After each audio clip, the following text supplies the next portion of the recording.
bit of breaking news, as 7-time champion Serena Williams will not compete in the 2022 Australian Open.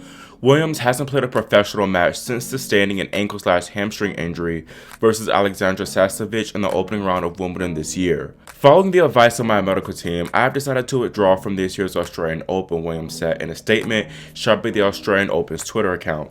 While this is never an easy decision to make, I'm not where I need to be physically to compete. Melbourne is one of my favorite cities to visit, and I look forward to playing at the Australian Open every year. I will miss seeing the fans, but I'm excited to return and compete at my highest level. This is obviously very disappointing news, but I'm not surprised at all, to be honest.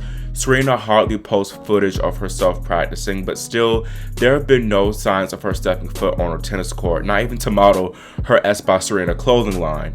Back in October, while talking about the LA Cancer Challenge 5K walk/run on behalf of her friend Esther, Serena said that she couldn't run, which wasn't a good sign.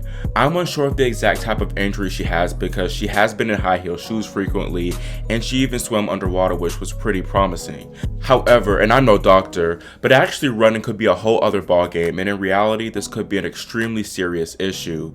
I am a bit puzzled because when Serena's coach Patrick Mouratoglou talked with tennis majors, he said that she probably could have played the US Open this year had it started a few more weeks back.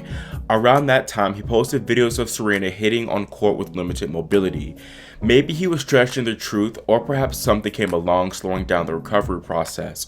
Or best case scenario, Serena's been extra precautious and is going to try and fully heal before returning to the tour for one final push.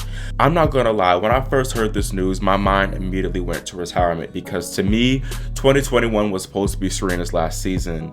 That still could be the case, but I don't think so because for one, in her statement, she said that she looks forward to coming back on tour and competing. Then two, she's been hinting at a return on Instagram, saying stuff like, "When you ask how did I reach that ball, it's underwater training." Like Federer and her sister, Serena's at the point where age and injuries have become her biggest opposition. And while a lot of this is probably Wimbledon's fault, Williams has been dealing with knee, Achilles, and hamstring issues for a while now. Currently, the future is unknown for Serena. She's currently ranked 41st, but skipping the Australian Open will send her outside the top 100 likely, meaning the road to 24 will be even more difficult as an unseeded player. However, if anybody can do it, it's Serena, and I just want her back and healthy if she does decide to return to the tour. In the meantime, Alan Joseph, when I catch you, it's on site. Now, another Grand Slam champion who recently announced that she'll be foregoing the year's first major is Bianca Andreescu, who cites mental health concerns as the reason for her hiatus. Andreescu, in a statement posted to her Twitter, said, "As you all know, the past 2 years have been very challenging for me for a variety of reasons. Especially this year in particular, I spent multiple weeks in isolation quarantine, which affected me greatly, both mentally and physically.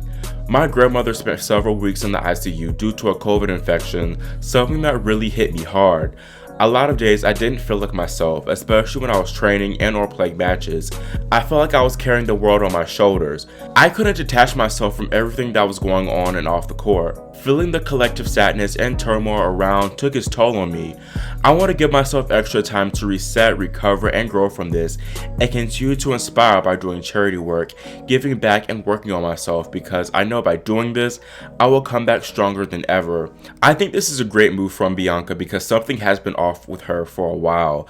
Much of it could be results induced, which makes sense because going from, quote, not knowing how to lose to struggling to win, I'm sure must be difficult. She split with longtime coach Sylvain Brunel this summer and hired Sven Gronefeld, probably hoping that turned her season around, but it didn't.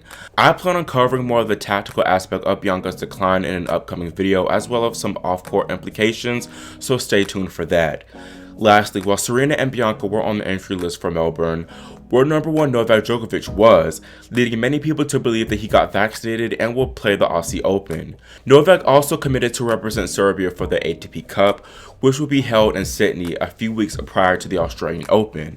Now, Sydney has different vaccination requirements than Melbourne, meaning Novak could play the ATP Cup if he's unvaccinated, then skip the Australian. I highly doubt that this is the case and do believe that he got the shot, just like practically all the other players who were skeptical about it. I don't understand why he's being so discreet, but that's his business, I guess. Still, we don't know for sure if he's playing Melbourne until he says it out his own mouth, so expect an announcement of some sort from him soon. That's it for this video, and let me know in the comments how you feel about Serena's withdrawal and whether you believe we'll see her on court again. Plus, do you think Djokovic got the shot and will make the trip? Also, make sure you subscribe and click the notification bell so you're notified whenever I post new updates. Thanks for watching, and I'll see you next time here on Grand Slam Tennis News Today.